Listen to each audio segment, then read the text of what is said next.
Hello friends, ఇప్పుడు మనం పంచతంత్రం యొక్క సారంలోకి వెళ్దాము.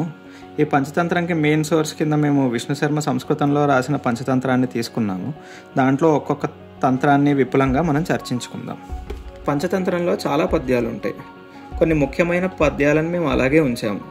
వేరే పద్యాలని క్లుప్తంగా చెప్పే ప్రయత్నం చేసాము. మొదటి తంత్రం మిత్రభేదం. అది ఇలా మొదలవుతుంది. వర్ధమానో మహాన్ స్నేహ సింహ గో వృషయోర్వనే పిశునేన అతిలుబ్ధేన జంబుకేన వినాశిత. ఒక అడవిలో సింహానికి మరియు ఎద్దుకి గొప్ప ఫ్రెండ్షిప్ స్టార్ట్ అయింది. కానీ ఒక జిత్తులమారి జంబుకము దాన్ని నాశనం చేసింది. సింహము ఎద్దుకి మధ్య స్నేహం ఏంటి, దాన్ని జిత్తులమారి నక్క నాశనం చేయడం ఏంటి, ఈ కథ అంతా మనం ఇప్పుడు చర్చించుకుందాం. మహిళారోప్యం అనే నగరంలో వర్ధమానకుడు అనే ఒక ధనికుడైన వ్యాపారి కొడుకున్నాడు. అతనికి ఒక రాత్రి నిద్ర పట్టక మంచం మీద దొర్లుతూ ఉన్నప్పుడు ఆలోచనలు వస్తూ ఉంటాయి. మన దగ్గర ఎంత ధనం ఉన్నా నిత్యం మనకి ఫ్లో ఆఫ్ ఇన్కమ్ జరుగుతూనే ఉండాలి. ఎందుకంటే నీ దగ్గర బాగా ధనం ఉంటేనే నీకు మిత్రులు బంధువుల మధ్యలో మర్యాద ఉంటుంది.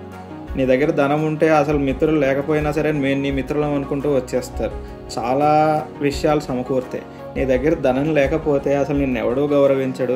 మిత్రులందరూ చీదరించుకుంటారు. బంధువులు ఎందుకు నైనా ఈడు వస్తున్నాడు మన దగ్గరకని పక్కకి వెళ్ళిపోతూ ఉంటారు. ప్రాపర్ సోర్స్ ఆఫ్ ఇన్కమ్ లేకుంటే ఎంత ధనం ఉన్నా దగ్గర అది క్షీణించిపోతుంది. అందుకే అంటారు కూర్చొని తింటే కొండలైనా కరిగిపోతాయి అని చెప్పి. మనం నిత్యం ఇట్లాంటి న్యూస్లో ఇట్లా చాలా వింటూనే ఉంటాం. అందుకే source of income is very important. అదే డబ్బు ఉంటే అసలు గౌరవం ఇవ్వాల్సిన అవసరం లేకపోయినా వంగి వంగి దండాలు పెడతా ఉంటారు. చాలా వృద్ధుడైనా సరే అతన్ని నవయువకుడి కింద కొలుస్తూ ఉంటారు. డబ్బు లేకపోతే మాత్రం మొత్తం రివర్స్లో జరుగుతుంది. అందుకే ధనమూలం ఇదం జగత్ అన్నారు. ధనమూలం ఇదం జగత్ అనడానికి ఉదాహరణ లాస్ట్ ఇయరే ఒక న్యూస్ ఆర్టికల్ చూశాను నేను. కేరళ లాటరీలో ఒక అతను 25 కోట్లు గెలుచుకుంటాడు. ఇంకా డబ్బు కూడా అతని దగ్గర రాకముందరే ఒక్కొక్కళ్ళు తన ఇంటికి వచ్చేసి అసలు ఇంత ఇవ్వాలి, నాకు అంత సహాయం చేయాలి, నువ్వు ఇంత అర్న్ చేసి నాకు ఇవ్వచ్చు కదా అని చెప్పి కూర్చున్నారు. తన మేనల్లుడే అతనికి బుల్లెట్ ఇవ్వాలని చెప్పేసి బీచ్ నుంచి కూర్చునేసరికి అతనికి ఏం చేయాలో అర్థం కాక ఉన్న దగ్గర నుంచి ఇల్లు ఖాళీ చేసి వెళ్ళిపోయాడు. అలా ఉంటాయండి ధనం ఒకటేసారి వస్తే దానివల్ల ఎదురయ్యే పరిణామాలు. ఇలా అనుకుంటూ అతను ధనం ఎలా సంపాదించాలని ఆలోచన చేయడం స్టార్ట్ చేస్తాడు.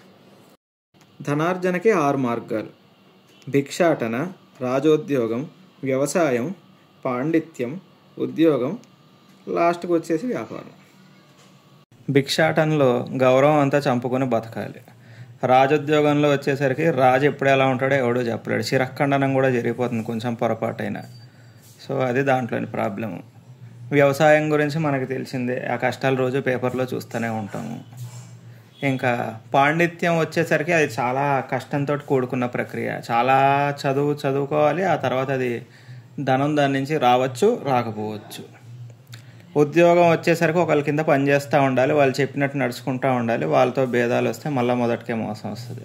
అందుకని మనోడు ఇంకా ఆల్రెడీ ఉంది కాబట్టి బ్యాక్గ్రౌండ్ కూడా వాళ్ళ నాన్న వ్యాపారే కాబట్టి వ్యాపారాన్ని ఎంచుకుంటాడు. ఇప్పుడు ఈ మధ్యన మన దాంట్లో కూడా చాలామందిని చూస్తున్నాం. అట్లా ఉద్యోగం చేయడం ఇష్టం లేక ఎన్నాళ్ళు ఇట్లా ఉద్యోగం చేయడం, అసలు బిజినెస్ పెడితే దన్నుమని రిచ్ అయిపోతాం అన్నట్టు చాలామంది పాసివ్ ఇన్కమ్ కోసం బిజినెస్ చేద్దామని చూస్తున్నారు. ఏ రకమైన వ్యాపారంలో దిగుదామని తర్వాత ఆలోచిస్తాడు. చాలా ఆలోచన తర్వాత మనోడికి ఇంపోర్ట్ ఎక్స్పోర్ట్ బిజినెస్ బెస్ట్ అనిపిస్తుంది. ఒక వస్తువుని వేరే దేశం నుంచి ఇంపోర్ట్ చేసుకుని దాన్ని 3-4 రెట్ల లాభానికి అమ్ముకుందాం అనుకుంటాడు. యాక్చువల్లీ జరుగుతుంది కూడా అదే. యాక్చువల్లీ యూఎస్ వచ్చేసి చైనాలో చాలా చీప్గా మ్యానుఫ్యాక్చరింగ్ చేస్తుంది. అది దాని దగ్గరికి అసెంబుల్ చేసుకుని చాలా మంచిగా మార్కెట్లోకి వదులుతుంది. దాని నుంచి చాలా ప్రాఫిట్స్ వస్తాయి. అట్లా మనోడు కూడా ఆ రోజుల్లోనే ఆలోచించాడు.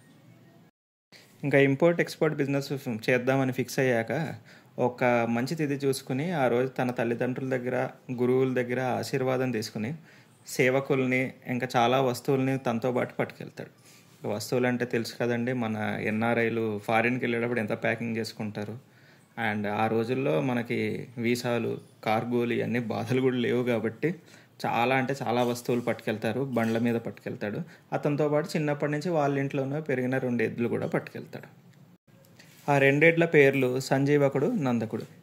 మన క్యారెక్టర్ వచ్చేసాడు. Sanjeevakudu one of the main characters in Mitrabhedam అండి.